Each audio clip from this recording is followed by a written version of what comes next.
Bunu ajanda olarak kullanıyorum. MacBook'tan almıştım. Ama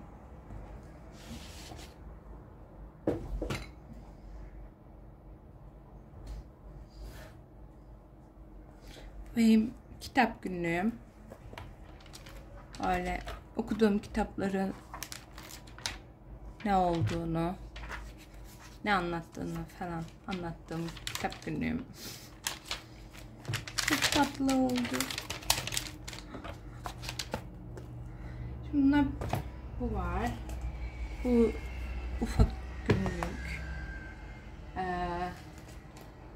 Bu da çok fonksiyonlu bir defter. Bir ara bu morning patch'lerin falan meşhur olduğu zaman yapmaya çalıştım ama çok da benlik olmadığını fark edip bıraktığım defterim. Bunu yeni aldım ama henüz kullanamadım. Ne yapacağımı bilmiyorum şu anda. O yüzden böyle bekliyor. Burada da ufak ufak böyle küçük küçük aklıma gelen notlarımı yazdım. Buralarda defterim. Bunlar eski. Bunlar hiç... Şu kalemlikleri de kendim tuz, aynen içinde tuz vardı. Tuz ambalajıydı bu. Ambalajı. Sonra onları boyayıp böyle bir kalemlik yapmıştı. Çok tatlı oldu. Şimdi bence buraya, şuraya yani günlük kullandığım defterleri koymak en mantıklısı. Yani en çok kullandıklarımı bence buraya koysam daha mantıklı olur. Peki bunun boyu mesela olmayacak. Ama böyle de dursun. Durabilir aslında. Şöyle koysam daha çok hoşuma gidiyor.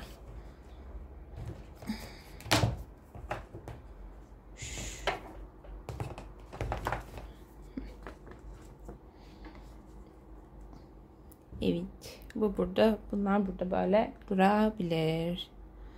Sonra bir saniye. Asıl bu bence çok büyük. Ben bunu acaba değiştirip bunu mu ajanda olarak kullansam?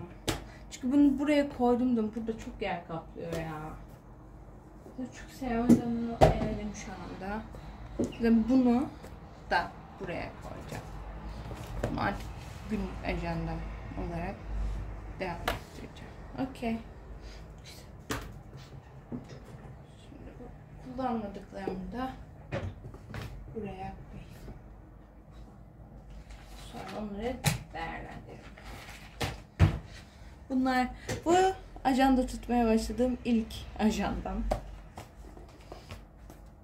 Bu da günlük olarak kullanmıştım. Bu da sonra bana hediye geldiydi. Eşim hediye almıştı ama kullanmayı kıyamıyorum. İçi bomboş. Sadece burada olması çok hoşuma gittiği için hala tutuyorum. Zaten bunların hiçbirini atmayacağım. Sadece güzel bir kutu, yani bir kutu alıp bunları belki kaldıracağım.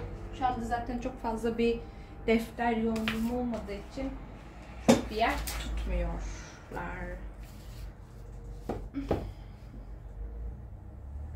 Tamam.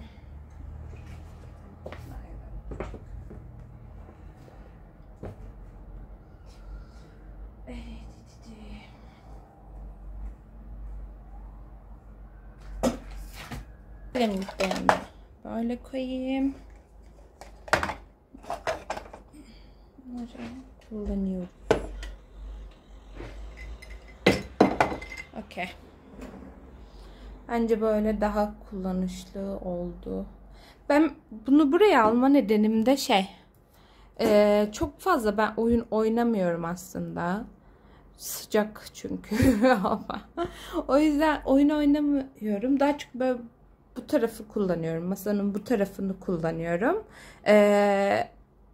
Bu da çok büyük olduğu için, monitör de çok büyük olduğu için bana çok az yer kalıyor. Şimdi ben bu laptopu kapattığımda şu koca alan benim olduğu için daha rahat istediğimi yapabilirim diye düşünüyorum. O yüzden bu şekilde yapmaya karar verdim. Aslında monitör yükseltici alacaktım. Ama yine aynı şey olacaktı. Ben hani burayı tamamen kullanmak istiyorum. İşte kil yaptığım zaman, böyle resim boyama vesaire yaptığım zaman buranın daha boş olmasını istediğim için böyle bir ayar yaptım.